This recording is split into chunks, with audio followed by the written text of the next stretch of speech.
Olá, olá, olá. Boa noite, bom dia, boa tarde. Não sei que horas você está vendo esse vídeo. Meu nome é Bruno, tá? Vou deixar o tema aqui da live de hoje, que é sobre o livro de Daniel. A gente vai passar por alguns capítulos, falar um pouco sobre o que foi dito, né, nos posts dessa semana e aprofundar um pouquinho no assunto que nós abordamos. Daniel, livro de Daniel. Seja bem-vindo, bem-vinda. Livro de Daniel. Beleza. Fixar o comentário. Deixa eu ver se tem mais alguma coisa para fazer aqui. Boa noite, boa noite. A paz do Senhor. Bom, acho que é isso. Beleza. Obrigado a todos vocês que estão aqui presentes. Eu sei que às vezes, às vezes não, né? A live vai para o YouTube e muitas pessoas assistem, mas eu fico bastante feliz em ver vocês aqui na live, pessoalmente, entre aspas, né? Bem entre aspas. Porque a gente tem interação aqui, você pode comentar, você pode mandar aqui, eu vou ler os seus comentários. Eu só vou fazer o seguinte, eu vou começar a falar e depois, no final, eu vou ler os comentários, tá? Então... não se incomode se eu não ler na hora que você mandar, eu vou ler mais pra frente, tá bom? Para que a gente dê andamento aqui no conteúdo. Beleza? Então vamos que vamos. A paz do Senhor a todos. Olha só, o livro de Daniel foi o tema dessa semana. A gente pegou algumas passagens, né? Como todos sabem, ou caso você não saiba, nós temos uma lógica aqui na Palavra que Alimenta, uma dinâmica de posts que é o seguinte. Todo domingo a gente faz uma votação entre dois temas, e aí vocês escolhem, vocês votam, né, e vocês decidem sobre qual tema que eu vou escrever a respeito ao longo da semana. Na semana passada, no domingo passado, vocês escolheram o livro de Daniel, né, na votação. Sendo o livro de Daniel escolhido, existem 5 posts que são feitos ao longo da semana, de segunda a sexta, um por dia. Né? Depois de acontecer esses posts, 5 posts ao longo da semana, no domingo, hoje, às 10h30 da noite, né? Todo domingo, 10h30 da noite, a gente tem essa live falando a respeito do tema. A gente cita um pouco do que foi falado e se aprofunda um pouco mais. O texto ali da Palavra que Alimenta, por mais, não importa o tamanho que ele seja, ele nunca vai conseguir aprofundar da maneira que a gente consegue aprofundar aqui, né? Na live, olhando no olho aqui, né? Então... eu fico muito feliz de vocês estarem aqui, obrigado por votarem. Inclusive, para essa semana agora, foi escolhida a carta aos Efésios, tá bom? Então, a carta aos Efésios tem 6 capítulos, nós vamos pegar 5 passagens, escrever 5 textos, e domingo que vem a gente está aqui de novo, falando a respeito dessa carta maravilhosa, que é a carta aos Efésios. Beleza? Vamos deixar de enrolação, vamos para o conteúdo de hoje, que é o livro de Daniel. Bom... Quem é Daniel? Como é que é a história? Por que acontece e o que acontece no livro de Daniel? Então eu vou te dar uma breve introdução. Seguinte, a gente sabe que Deus ele escolheu Abraão para fazer de Abraão uma grande nação. Deus chegou para Abraão e falou, sai da tua terra, da tua parentela, vai para uma terra que eu te mostrarei. Aí Deus falou para Abraão, eu vou te fazer uma bênção, todas as famílias da terra vão ser abençoadas através da sua família. E aí... Deus faz grandes promessas para Abraão e a partir de Abraão nasceu Israel, né? A gente sabe que Deus é o Deus de Abraão, de Isaac e de Jacó. Quando a palavra fala a respeito de Deus de Abraão, Isaac e Jacó, Jacó teve o seu nome mudado para Israel. E esse Israel, ou Jacó, teve 12 filhos. Esses 12 filhos formaram a nação de Israel. Então, a nação de Israel é formada pelos filhos de Jacó, que é Israel. Né? E essa nação ela foi uma nação rebelde, ela se tornou cativa no Egito, ficou 400 anos cativos no Egito. Depois que se tornaram cativos, eles foram libertos através de Moisés, passaram 40 anos no deserto, dando voltas, né, até que eles tivessem a oportunidade de chegar até a Terra Prometida. Depois que Moisés morreu, Josué seguiu na liderança do povo e durante 7 anos Josué liderou o povo a vencer os povos que estavam na terra que Deus tinha prometido para eles. Uma coisa interessante, Deus prometeu uma terra, quando eles chegaram lá tinha gente lá, eles tiveram que conquistar a terra. Conquistando a terra durante 7 anos, depois de vencer mais de 30 reis, Israel conquista a sua terra, né, a terra de Canaã.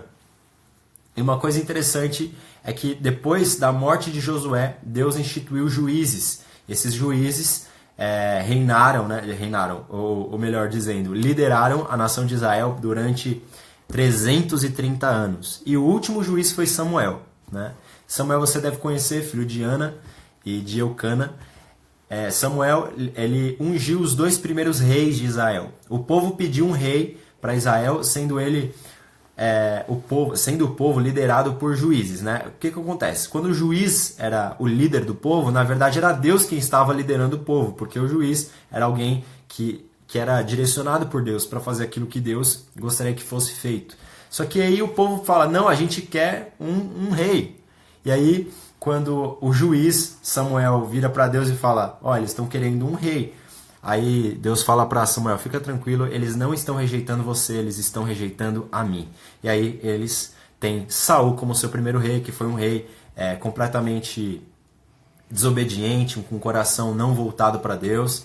Depois Davi vem tomar o lugar, não tomar o lugar, mas vem tomar o posto de rei de Israel. Depois disso, a gente sabe que Salomão foi o terceiro rei de Israel, e esses 3 reis foram os reis que reinaram sobre Israel de uma maneira completa. Né? Quando acabou o reinado de Salomão, veio Roboão. Por que eu estou dando essa introdução? Você vai entender. Aguenta firme.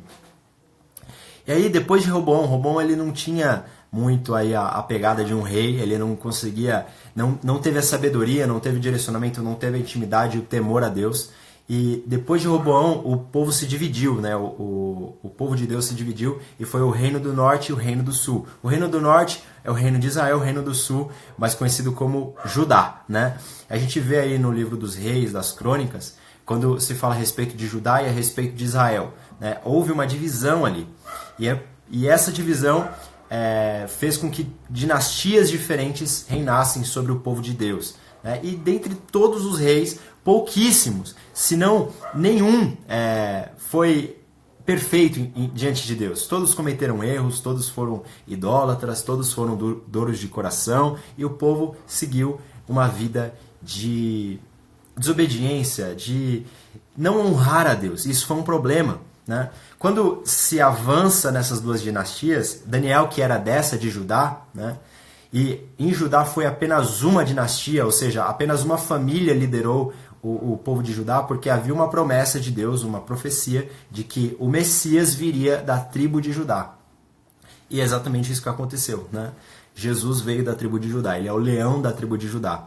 Quando a gente acompanha essa linha, chega-se ao momento em que Daniel está lá, né, em Jerusalém, e de repente o exército babilônico invade Israel e toma as pessoas e leva alguns cativos para a Babilônia. E é justamente nesse momento que Daniel é levado para lá também, junto com Sadraque, Mesaque e Abednego. É importante salientar esse ponto, porque por que Deus permitiu isso? Né? Deus entregou Israel nas mãos de Nabucodonosor. Nabucodonosor era um rei ímpio. Por que Deus fez um negócio desse? Né? A gente fica pensando, poxa, como é que pode? Mas olha só, Deus permitiu isso justamente por causa da dureza de coração do povo. Justamente por causa da idolatria, justamente por causa do fato deles serem um povo grandemente abençoado por Deus, mas completamente contrários a Deus, completamente virados as costas para Deus. E isso foi terrível para Israel, de maneira que Israel, né, o povo de Deus, que acabou sendo levado cativo. E é justamente nesse momento que Daniel é levado para a Babilônia. Olha só, no 3º ano do reinado de Jeoaquim, rei de Judá, veio Nabucodonosor, rei da Babilônia, a Jerusalém e a sitiou. O Senhor entregou nas mãos a Jeoaquim, rei de Judá, e uma parte dos utensílios do templo de Deus. E ele os levou para a terra de Sinear, para o templo do seu Deus, e pôs os utensílios da casa do Senhor na casa do tesouro do Deus deles. Então disse o rei a Aspenaz, chefe dos eunucos, que trouxesse alguns dos filhos de Israel da linhagem real e dos nobres, jovens em quem não houvesse defeito algum, formosos de aparência e instruídos em toda a sabedoria, sábios em ciência, versados no conhecimento, e que tivessem habilidades para viver no palácio do rei, a fim de que fossem ensinados nas letras e na língua dos caldeus. O rei lhes determinou a ração de cada dia e a porção do manjar do rei e do vinho que ele bebia. os jovens que deviam ser criados assim por 3 anos, para que no fim deles pudessem estar a serviço do rei. Entre eles se achavam dos filhos de Judá, Daniel, Ananias, Misael e Azarias. O chefe dos eunucos lhe deu outros nomes, a saber, a Daniel deu o nome de Beltesazar, a Ananias, Sadraque, a Misael, Mesaque e a Azarias, o de Abidnego. Daniel, porém, propôs no seu coração não se contaminar com a porção do manjar do rei, nem com o vinho que ele bebia. Portanto, pediu ao chefe dos eunucos que lhe concedesse não se contaminar. Ora, Deus deu a Daniel graça e misericórdia diante do chefe dos eunucos. Mas o chefe dos eunucos disse a Daniel: tenho medo do meu senhor, o rei, que determinou a vossa comida e a vossa bebida. Porque veria ele os vossos rostos mais tristes do que os dos jovens que são os vossos iguais? Assim poríeis em perigo a minha cabeça para com o rei. Então Daniel disse ao guarda a quem o chefe dos eunucos havia instituído sobre Daniel, Ananias, Misael e Azarias: experimenta, te peço, que os teus servos por 10 dias, fazendo com que se nos deem legumes a comer e água para beber.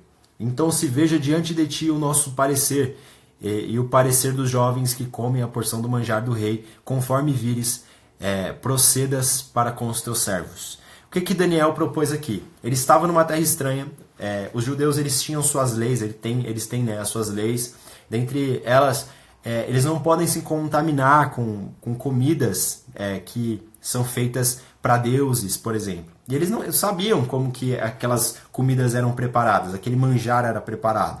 Portanto, ele falou: eu não vou me contaminar, eu não vou correr esse risco. Eu quero comer legumes, eu sei que o meu Deus vai permitir que eu faça com que eu me torne mais forte do que os demais, porque eu estou propondo no meu coração não se contaminar por ele, para se manter santo para ele.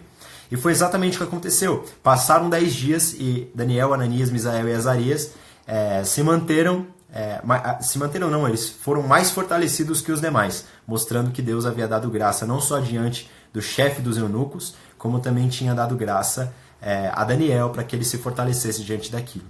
Uma coisa que é incrível é que quando a gente se propõe a fazer algo para Deus, ainda que as pessoas, o mundo ao nosso redor não vá nos aceitar, ainda que a gente seja confrontado com as afrontas do mundo, com o fato do mundo não aceitar que nós estamos indo para Deus, porque o mundo não vai ficar de braços cruzados enquanto você vai para Deus. Ele vai julgar você, ele vai apontar você, vai fazer com que você se sinta mal por estar indo para Deus, né? Mas Daniel não teve esse problema. Daniel, ele não se adequou à Babilônia. Às vezes a gente tem a mania de tentar se adequar às pessoas, a rir da piada delas, a se adequar àquilo que elas fazem de errado para que a gente seja aceito por elas. Nós, como seres humanos, temos a necessidade de sermos aceitos pelos outros. Mas diante de Deus isso é um problema.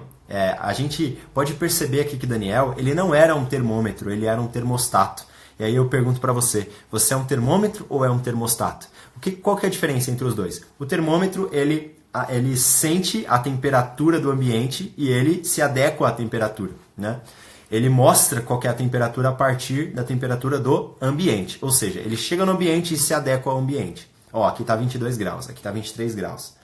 Mas o termostato é diferente. Se você for lá no termostato e falar, eu quero que fique 17 graus, o ambiente vai ter que ficar 17 graus. Né? E aí o ar se adequa ao ambiente para que de fato fique em 17 graus. Um se adequa ao ambiente, o outro adequa o ambiente. Daniel foi termostato nessa situação. E termostatos é o que nós devemos ser como cristãos. Então nós temos que chegar no ambiente e determinar como vai ser aquele ambiente. Não é que a gente vai chegar e falar, para tudo aqui, tá vendo? Você tá tomando cerveja ali, você tá bebendo, parou, gente. É para vocês pararem, tá bom? Não, não é isso. É você impor quem você é. É você ser firme diante da pessoa que você foi chamada para ser, foi criada para ser. Né? Não é você chegar e, então não, tá tudo bem, é muito bonitinho isso aí. Não, você tem o seu posicionamento e você se mantém firme diante dele. Daniel aqui não fez com que todo mundo parasse de comer do manjar. Não, ele falou, eu não vou comer. Eu vou me manter firme diante da minha fé. É exatamente isso que ele fez. Quando a gente se coloca diante de Deus, tendo em mente que a gente está fazendo algo para Ele, a gente está sendo fiel a Ele, a gente está temendo a Ele, amando a Ele, certamente Ele nos dá graça para que a gente prospere naquilo que a gente colocou em mente a ser feito. Beleza? Olha só, o capítulo 2 é interessante, Porque acontece o seguinte aqui. Nabucodonosor teve um sonho. E esse sonho, aliás, só deixa eu finalizar o capítulo 1, uma coisa interessante, passou-se os 3 anos, né, daquele treinamento que aqueles jovens iam ter para que eles se apresentassem diante do rei, e eles se apresentaram. E o rei percebeu que aqueles jovens eram 10 vezes mais sábios do que qualquer outro sábio do reino. E é interessante a palavra de Deus dizer isso, porque o reino tinha muitos sábios, tinha astrólogos, tinha um monte de gente que se dizia conhecidos, né? E que eram de fato muito inteligentes. Mas Daniel, Ananias, Misael e Azarias foram achados 10 vezes mais sábios. Deus, quando coloca o seu favor sobre a vida de alguém, independente do ambiente que você esteja, Ele vai fazer com que você prospere, com que você floresça, com que você frutifique. Essa é uma realidade. Não importa onde você está, importa com quem você está. Se você está com Deus, não importa o ambiente, você vai resplandecer a graça que Ele colocou sobre a sua vida. Então foi assim com Daniel, e creio que pode ser comigo e com você. Pode estar no ambiente escuro, não importa. É que a luz do Senhor resplandeça nas nossas vidas de maneira que as pessoas reconheçam que existe um Deus que nos ama e que ama eles também e que tem a sua graça colocada sobre aqueles que Ele escolhe, né, para fazer a vontade dEle. Olha só, capítulo 2 diz a respeito de um sonho que Nabucodonosor teve. Ele foi bem exigente nesse momento, porque o rei teve um sonho, virou para os sábios e falou: olha, eu quero que vocês me digam o que eu sonhei e quero que vocês interpretem. E aí os sábios falaram: tá bom, senhor, conta aí o sonho que a gente vai ver o que a gente faz. Né? Só que aí Nabucodonosor falou: não, eu quero que vocês me digam o sonho, eu quero que vocês me digam a interpretação. E aí eles falaram: mas senhor, o que o senhor está pedindo é muito difícil. Não tem nenhum Deus entre os homens que possa fazer o que o senhor está pedindo. E aí ele falou: eu já percebi o que vocês estão fazendo. Vocês estão querendo me envolver com mentiras, estão querendo me ludibriar, vocês estão querendo ganhar tempo em cima de mim. Eu estou decidido, eu vou matar todos vocês. Então Nabucodonosor mandou um decreto para que se matassem todos os sábios, todos os astrólogos, todo mundo do reino. Vamos matar esses caras aí. Eles não conseguem resolver meu sonho, não conseguem resolver meu problema, eu vou acabar com eles. Só que, dentre essas pessoas que iam morrer, estava Daniel, Misael, Ananias e Azarias. Eles foram pegos lá e aí explicaram para eles o que estava acontecendo. Daniel perguntou: peraí, o que está acontecendo? Onde vocês estão levando a gente? E aí falaram: olha, o rei mandou matar todos os sábios. Por quê? E aí explicaram: porque ele teve um sonho e ninguém conseguiu interpretar. Aí ele falou: não, peraí, eu vou buscar de Deus aqui, vou fazer alguma coisa. Né? Então Daniel foi orar, se reuniu com Misael, Ananias e Azarias e fizeram uma oração pedindo misericórdia a Deus. Uma coisa interessante é que quando eles descobriram que a coisa estava feia pro lado deles, o que eles fizeram? Eles foram orar, eles foram apresentar a Deus aquela situação. Falaram: Senhor, a coisa está difícil para a gente precisa dessa interpretação do sonho. Se a gente não tivesse interpretação, já era para a gente. E a gente sabe que o Senhor tem planos nas nossas vidas, sabe que a gente pode ser bênção aqui nesse lugar, mas a gente não pode fazer nada mortos. Então a gente quer fazer alguma coisa e pedimos: Pai, misericórdia, ajuda a gente. Começaram a orar a Deus. Nisso, durante a noite, Daniel recebe em visão tanto o sonho quanto a interpretação. E aí ele se apresenta diante do rei e explica a visão. Fala a respeito da visão, fala a respeito da interpretação. Diz: olha, o rei sonhou com uma estátua. Essa estátua tinha uma cabeça de ouro, tinha o peito e os braços de prata. E aí ele foi explicando. Né? E aí Daniel falou: olha, a interpretação é a seguinte: a cabeça de ouro representa o teu reino, porque Deus entregou um grande poder nas tuas mãos. Os outros reinos são os reinos que virão depois, mas não haverá nenhum reino igual ao seu. E ele começa a explicar e diz: olha, vai ter uma pedra não cortada por mãos de homens que vai derrubar essa estátua. E depois que essa pedra não cortada por mãos de homens destruir a estátua, ela vai virar um monte que vai encher toda a terra. Essa interpretação, trazendo para os dias de hoje, trazendo para o período neotestamentário, é uma explicação a respeito do reinado de Jesus, da segunda vinda de Jesus. Jesus, que é a pedra angular, que é a rocha, né? Que é a pedra de esquina, essa pedra não cortada por mãos de homens, ou seja, se é uma pedra não cortada por mãos de homens, quem cortou foi quem? Foi Deus. Deus corta a pedra e lança contra os reinos da terra, quebra os reinos da terra, destrói eles e estabelece seu próprio reino, fazendo com que essa pedra que foi cortada lá seja lançada contra os reinos e encha toda a terra. Então é uma explicação a respeito de Cristo. Daniel teve uma interpretação profética a respeito daquele sonho profético, falando a respeito de Jesus. Tá? E através desse sonho, através dessa interpretação, Daniel foi destacado, porque o rei tinha prometido: eu vou dar muitos presentes para aquele que conseguir resolver, mas se não conseguir eu vou matar todo mundo. O rei era assim. E é exatamente assim que Daniel foi para um alto posto no reinado de Nabucodonosor. E Daniel, ao ir para um alto posto, levou consigo Sadraque, Mesaque e Abednego. E fez com que eles se transformassem em administradores da província da Babilônia. E, de uma maneira incrível, eles saíram de uma situação de morte para uma situação de vida abundante. Aqueles que iam morrer clamaram a Deus, buscaram de Deus e saíram de uma situação de quase morte para uma situação de vida abundante. Não sei se você entendeu como isso pode ser aplicado à sua vida, mas independente da situação que você esteja, se você está numa situação difícil, se você está numa situação de quase morte, se você está de uma maneira não tão boa quanto já esteve, saiba que a oração, a entrega ao Senhor e a busca por Ele, pelo favor dEle, pela intervenção dEle, pode tirar você dessa situação e fazer com que você esteja numa situação completamente diferente. O mesmo Deus de Daniel é o nosso Deus, e o mesmo método de Daniel, que foi orar, que foi entregar a Deus as suas fraquezas e pedir misericórdia a Ele, está acessível a nós por meio da oração hoje. Então, fica a dica. No capítulo 3, a palavra fala a respeito justamente da estátua de ouro que Nabucodonosor levanta e a respeito da fornalha, né, de Sadraque, Mesaque e Abednego sendo lançados na fornalha. Pode ser que você já conheça essa história, e ela diz o seguinte: o rei ouviu aquele sonho, ouviu que tinha uma estátua lá, que ele era a cabeça de ouro. O que ele fez? Uma estátua inteirinha de ouro com a imagem dele, né? Alguém que se exaltou, alguém que percebeu que, uau, eu preciso me exaltar, preciso se destacar, eu quero ser o maior de todos. E nessa ele faz uma estátua de 35 metros de altura, 6 metros de largura, faz com que todo o povo estivesse reunido, reunir todas as pessoas mais importantes da época, os governantes. Imagina aquela bancada de governantes, de políticos da época, toda cheia ali, vendo aquela grande imagem. E aí Nabucodonosor instituiu que todo mundo ia ter que se prostrar quando ouvisse o som da música. Então ele tinha uma grande orquestra lá, quando ela tocasse, todo mundo tinha que se prostrar diante da imagem e diante dos deuses de Nabucodonosor. Quando aquela multidão se abaixa, só ficam 3 homenzinhos de pé. Quando aqueles homens veem aquilo, já não gostavam muito de Sadraque, Mesaque e Abednego, correm para o rei Nabucodonosor e dizem: olha, sabe aqueles 3 judeus que você colocou acima de todo o reino?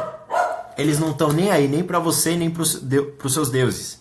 E aí o rei fica furioso, mudou a figura do rosto de Nabucodonosor e fala para eles trazerem Sadraque, Mesaque e Abednego. Quando eles chegam diante do rei, né, o rei fala para eles: é o seguinte, talvez vocês não tenham entendido direito, talvez vocês não tenham escutado a música, né? Que vocês possam se prostrar, porque senão a coisa vai ficar feia para vocês. E aí eles escutam aquilo do rei e dizem: olha, fica sabendo tu, ó rei, que a gente não vai dar caso nem do... Olha só, vou até ler, porque essa passagem é maravilhosa. Responderam Sadraque, Mesaque e Abednego ao rei Nabucodonosor: não necessitamos de te responder sobre este negócio. Se formos lançados na fornalha de fogo ardente, o nosso Deus, a quem nós servimos, pode livrar-nos dela e nos livrará da tua mão, ó rei. Se não, fica sabendo tu, ó rei, que não serviremos aos teus deuses, nem adoraremos a estátua que levantaste. Aí a coisa ficou feia pro lado de pro lado de Sadraque, Mesaque e Abednego, né? Ficou feia, entre aspas, por pouco tempo. Então Nabucodonosor se encheu de furor e se mudou o aspecto do seu rosto contra Sadraque, Mesaque e Abednego. Ordenou que a fornalha se aquecesse 7 vezes mais do que se costumava. E tacaram eles lá dentro. Inclusive tacaram eles lá dentro amarrados com as suas próprias vestes, né? Eles usavam panos para se vestir, amarraram eles e jogaram eles lá dentro. Só que uma coisa interessante acontece: o rei olha para eles lá dentro e vem um quarto homem. O quarto homem andava junto com eles dentro da fornalha, passeando no meio do fogo. Então Nabucodonosor chama eles. Aquele que mandou jogar lá dentro teve que chamar para sair.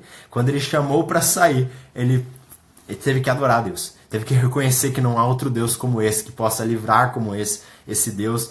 E mais uma vez, eles saíram de uma situação de morte para uma situação de abundância. Quero dizer para você, quando você se posiciona contra o mundo, contra as coisas que esse mundo coloca diante de nós, e você se mantém firme e fiel à sua fé em Deus, certamente Deus não vai te deixar confundido. Certamente Ele vai te justificar. E ainda que Ele não te justifique, ainda que você morra diante de alguma situação, que eu creio que não vai ser o caso, que muitos de nós vamos viver, uma situação de quase morte, como muitos vivem lá no Oriente Médio, como muitos vivem em países muçulmanos, por exemplo, onde tem que negar o Deus deles, enfim, o nosso Deus, né? A gente não vive essas coisas aqui no Brasil, por exemplo, mas ainda que sejam situações menos extremas, quando a gente reconhece a Deus como o único Deus e a gente fica firme diante da nossa fé nele, certamente Deus nos justifica. Que você possa não se adequar ao mundo, mas que você possa se manter firme à fé em Jesus. Que você se mantenha fiel aos valores que Deus nos apresenta. Porque certamente aquele que lança os valores para que nós absorvamos e vivamos conforme eles é o mesmo Deus que nos guarda, que nos protege, é o mesmo Deus que está acima de todas as coisas. Não existe um Deus acima do nosso Deus. Não existe um Deus acima do Deus que criou os céus e a terra. Todos os outros deuses são com D minúsculo e certamente eles não têm poder para frustrar os planos que Deus tem nas nossas vidas. Olha só, eu vou pular para o capítulo 6 e vou ser breve aqui. Daniel, ele era alguém muito justo diante de Deus e ele sempre foi assim. Durante toda a sua vida ele foi uma pessoa firme diante de Deus, muito justo. E apesar de ter mudado o reinado, depois de Nabucodonosor ter saído, depois o filho de Nabucodonosor ter saído do reinado, veio Dário, um outro rei. E esse rei gostava muito de Davi, aliás, de Daniel. Estou confundindo as coisas aqui, gente. Ele gostava muito de Daniel. E uma coisa que o rei Dário queria fazer é instituir Daniel acima de todo o reino. Daniel só ficaria abaixo do rei. Ele tinha instituído algumas pessoas para cuidar das províncias do rei, para que o rei ficasse protegido. E a sabedoria de Daniel fez com que ele pegasse ali um alto e elevado cargo diante de todo o reinado. Só que ele não queria só isso, ele queria colocar Daniel acima de tudo, né? E as pessoas que estavam vendo aquilo não gostaram de ver Daniel se destacar. Olharam para ele e falaram, não, a gente precisa fazer alguma coisa, ele precisa parar. Alguém precisa parar esse homem, né? Porque Daniel só estava subindo.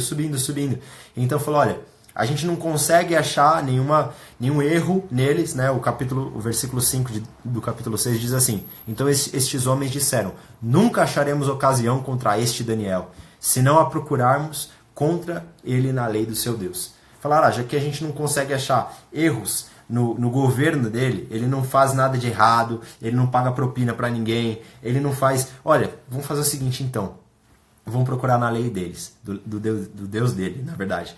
E aí eles viam que Daniel era fiel em oração, sempre orava, sempre buscava 3 vezes ao dia, e aí eles pensaram, vamos fazer o seguinte, vamos pedir pro rei assinar um decreto, dizendo que qualquer pessoa que orar ao seu próprio Deus, sem antes orar ao Deus... Aliás, sem antes falar com o rei, que essa pessoa morra. Porque o que acontece? Eles acharam na lei de Deus que quando você coloca um homem acima de Deus, quando você busca de um homem sem buscar de Deus, aquilo seria uma blasfêmia. É como se a gente estivesse colocando um homem no lugar de Deus. E isso certamente seria um problema para Daniel, né? Então falaram, ó, agora a gente pega ele. Uma coisa que é interessante é que quando Daniel ficou sabendo que se instituiu um decreto que quem orasse a Deus sem antes falar com o rei morreria, a palavra diz no mesmo versículo que Daniel ficou sabendo disso, foi para o seu quarto e foi orar. É impressionante. É como se Daniel dissesse, eu prefiro morrer do que deixar de orar. Eu prefiro morrer do que deixar de falar com meu Deus. Ele poderia maquiar a oração dele, ele podia orar escondido, mas não, ele abriu a janelona lá e orou virado para Jerusalém. É como se ele dissesse, olha, não tem nada mais precioso do que ter contato com meu Deus, do que ter relacionamento com ele. A gente, nos dias de hoje, precisa dar esse valor para a oração, assim como Daniel deu. Falou, eu prefiro os leões, eu prefiro a cova dos leões, do que deixar de falar com o meu Senhor. Que a gente tenha esse prazer pela oração, esse desejo pela oração. Busquemos isso com o nosso coração, porque certamente a oração é uma das práticas que nos mantém pertinho do nosso Deus, e nos faz com que a gente cada vez mais se pareça com Ele, né? Quanto mais a gente se relaciona com alguém, mais parecidos com aquela pessoa, mais adequados àquela pessoa nós nos tornamos. Por isso a gente tem que se relacionar constantemente com Deus, e a oração é um dos meios para que isso aconteça. Então que a gente tem essa sede. A gente sabe que Daniel foi jogado na cova dos leões, o rei, por mais que gostasse dele, não podia mudar aquela situação, porque, pensa só, o rei assinou ali, selou aquele decreto com o anel dele, colocava-se uma argila, uma espécie de argila em cima do papel, e o rei colocava um anel dele que deixava a marca em cima daquele documento. Documentos que recebiam essas marcas não poderiam ser revogados. O rei não poderia voltar atrás naquilo que ele falou. E aí o rei pensou, o que eu vou fazer agora? Né? E o rei ficou muito triste. Ele foi para o quarto dele, passou a noite inteira lá, muito chateado, não deixou que nenhuma pessoa viesse à presença dele, nenhuma música fosse tocada. Ele queria apenas ficar sozinho, em silêncio, porque ele percebeu que armaram para Daniel, não tinha nada que ele pudesse fazer. E aí ele virou para Daniel e falou, olha, que o seu Deus possa te livrar, o Deus que você serve possa livrar você, tá? E aí Daniel foi jogado lá na cova dos leões. Passou a noite inteira lá, e aí de manhã o rei Dário foi muito triste lá na porta, diante da pedra, né, que tampava a cova, e dizia, ei, Daniel, será que você está vivo? E aí o Daniel respondeu, ó rei, viva eternamente. E aí o rei Dário ficou muito feliz de ter ouvido Daniel, e aí perguntou como aquilo podia ter acontecido, e Daniel falou, olha, o meu Deus a quem eu sirvo não viu culpa nem em mim, né, e nem diante deles, nem diante do Senhor, e me livrou, enviou um anjo para fechar a boca dos leões. Né? Sabe quando os leões jejuam? Quando existe um favor de Deus sobre a sua vida. Não é quando você é perfeito, não é quando você não erra, não é quando você não falha, não é quando você está perfeito diante de todo mundo e você nunca comete nenhum erro. Isso não é uma realidade pra gente. A gente é falho, a gente é pecador. A gente, no nosso coração, a gente às vezes, só de pensar alguma coisa, a gente já está errando, já está pecando. E o nosso mérito diante de Deus não pode comprar o favor dele. Mas no Novo Testamento nós temos alguém chamado Jesus Cristo. Esse alguém, pela fé nele, nós alcançamos a graça do Senhor. O sangue de Jesus nos veste dele mesmo, né? O sangue de Jesus, ele nos lava de quem nós somos e nos veste de quem ele é. E sendo vestidos de Cristo, nós nos tornamos alvos do amor e do favor imerecido do Senhor. Então, esse favor é o que nos protege, o que nos guarda, e não o nosso mérito. Tem gente que erra, que peca, que falha, e corre da igreja, foge de Deus e não ora mais, porque acha que é pelo mérito que vai alcançar o favor de Deus, quando na verdade Deus enviou o seu Filho justamente para que nós não dependêssemos do nosso mérito. A obediência de Cristo, a graça de Cristo é o que nos traz o favor imerecido do Senhor. Amém? É por esse favor que nós somos protegidos. E é por esse favor que os leões jejuarão na nossa presença. Tá bom? Não é pelo seu mérito, é pelo mérito de Cristo. Isso demorou para entrar na minha cabeça, mas é o que a palavra diz a respeito. E que a gente tome posse daquilo que a palavra diz a respeito, e não daquilo que a gente acha, e não daquilo que a gente pensa que é. Ah, não, Deus é santo, eu não sou, por isso eu vou morrer, por isso eu vou para o inferno. A palavra ela não nos direciona nesse sentido. Muito pelo contrário, ela diz que é pela graça que nós somos salvos, e que é pela graça que Daniel não foi morto pelos leões.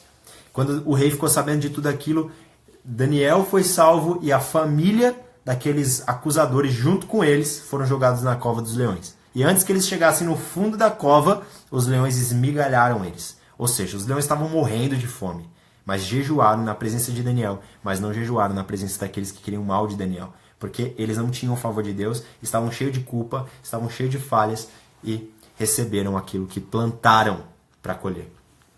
Por fim, o capítulo 9 fala a respeito da oração de Daniel. Eu quero finalizar com uma oração com você, então fica aí, vamos fazer uma oração, mas antes eu quero explicar algo poderoso que Deus trouxe a conclusão, né, com base nesse capítulo. Daniel começa a oração, no capítulo 3 diz assim, no versículo 3 de Daniel 9.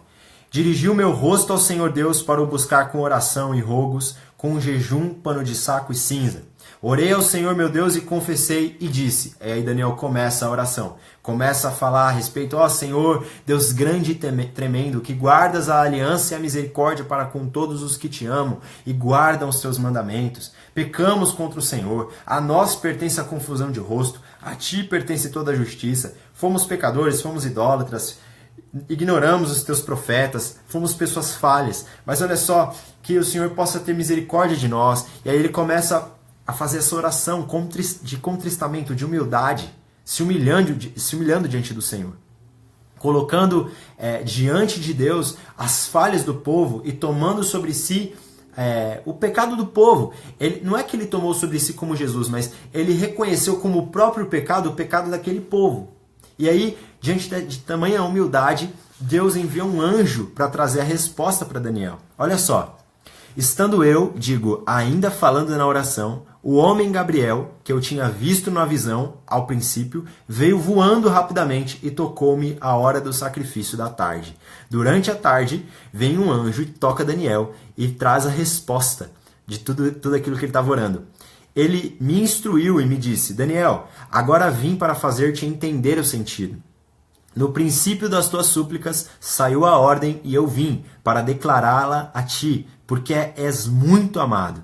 Portanto, considera a mensagem e entende a visão. E aí o anjo Gabriel começa a explicar a respeito daquilo que estava acontecendo, a forma com que tudo aquilo ia se resolver em relação ao cativeiro de Israel na Babilônia. Olha só, imagina você está orando, e aí você teve uma visão lá no passado com um anjo, e esse mesmo anjo que você viu em visão, vem pessoalmente, toca você e explica tudo aquilo sobre o qual você está orando.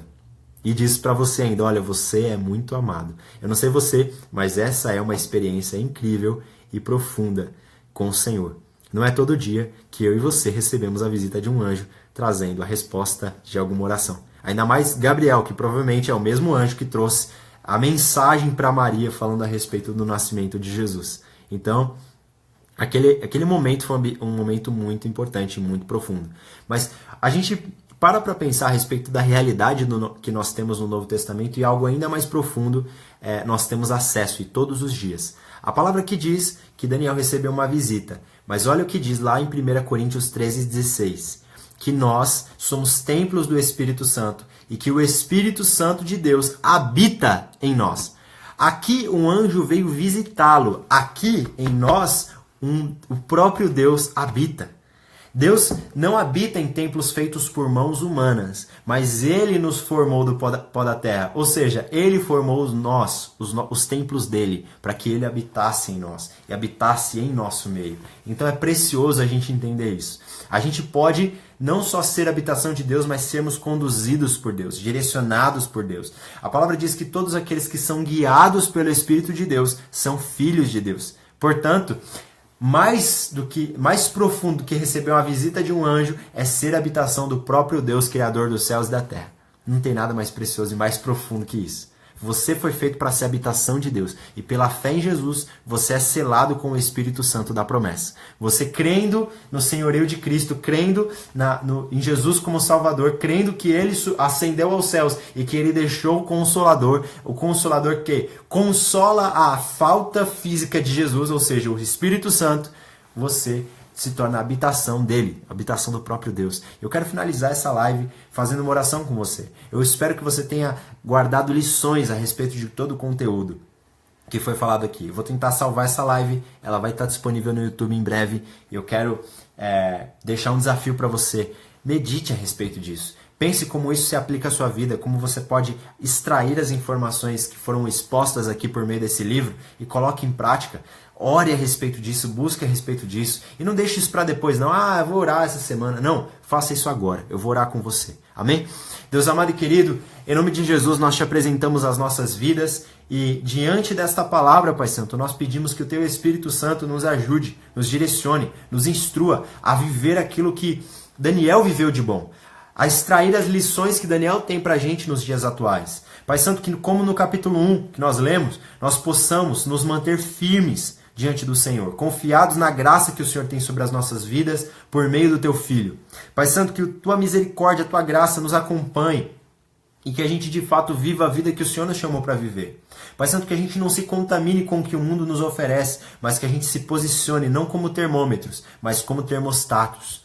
Pai Santo, em nome de Jesus, nós te pedimos que o Senhor nos dê sabedoria, nos dê entendimento, nos dê conhecimento, para que a gente avance em conhecer o Senhor e expor às pessoas a verdade a Teu respeito.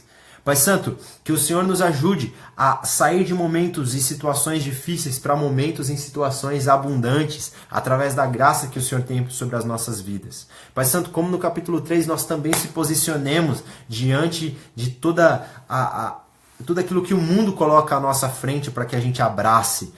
Provavelmente em meio àquela multidão que se prostrou à imagem de Nabucodonosor, haviam muitos judeus. Muitos judeus que sabiam que não poderiam se prostrar diante de outros deuses. Mas entre tantos judeus que serviam ao Senhor e que também serviram aos deuses com D minúsculo, havia Sadraque, Mesaque e Abednego que se manteram fiéis e firmes diante do Senhor.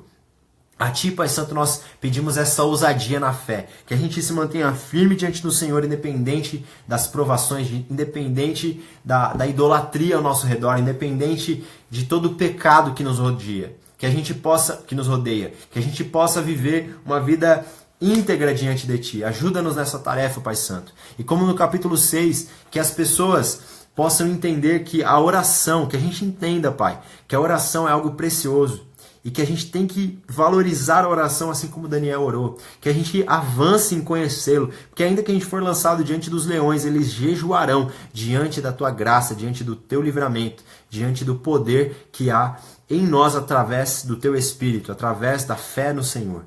E por fim, no capítulo 9, nós aprendemos a respeito da oração e vimos como é precioso orar ao Senhor. O Senhor nos traz respostas, direcionamentos e experiências incríveis. Mas mais do que receber a visita de um anjo, é nós sermos a habitação do próprio Senhor, do nosso Deus, para que a gente viva guiados pelo Espírito do Senhor. Ajuda-nos nessa tarefa, Pai. Se existe alguém aqui que está vivendo algo distante dessa realidade, que essa pessoa possa reconhecer que não existe outro Deus nos céus, na terra ou debaixo da terra, que possa salvar, que possa libertar, que possa restaurar e que possa redirecionar as nossas vidas para o melhor que o Senhor tem para nós. Ajuda-nos, Pai Santo, precisamos de Ti. Nos conduz, nos direciona, nos guia e faz das nossas vidas a Tua vontade. Que a gente possa dizer algo parecido com o que Paulo disse: não vivo mais eu, mas Cristo vive em mim. Cristo me direciona, Cristo me ajuda nas minhas decisões, Cristo está presente no meu dia a dia. É isso que nós queremos ser, Pai Santo. Não apenas pessoas que Te buscam domingo à noite, mas pessoas que vivem aquilo que aprendem com o Senhor na segunda-feira de manhã. Ajuda-nos nessa tarefa, Pai. É o que nós Te pedimos e desde já Te agradecemos. Em nome de Jesus. Amém. Deus abençoe a vida de cada um de vocês. Eu não vi muitos comentários aqui. Bendito seja o nome do Senhor. Aleluia, glória a Deus. Muito bom. Então vamos ficando por aqui. Eu vou tentar baixar aqui essa live, vou tentar colocá-la no YouTube. Então se você chegou no meio do caminho, não fique frustrado. Ela vai estar disponível lá, tá? Vou fazer o possível para isso. Tenha uma semana abençoada. Que você possa se dedicar à sua relação com Deus, se aproxime mais de Deus, se aproxime mais da palavra, ore mais. Não porque você vai ser alguém mais abençoado, não, porque você vai estar se relacionando com Deus, né? Se dê ao relacionamento com Jesus. E certamente Ele vai redirecionar a sua vida para o melhor que Ele tem para você. Tá bom? Deus abençoe sua vida. Até amanhã no primeiro post sobre a carta aos Efésios. Tá bom? Então vamos junto que domingo à noite, no próximo domingo, a gente tem uma live sobre a carta aos Efésios. Tá bom? Fiquem na paz, Deus abençoe e até a próxima.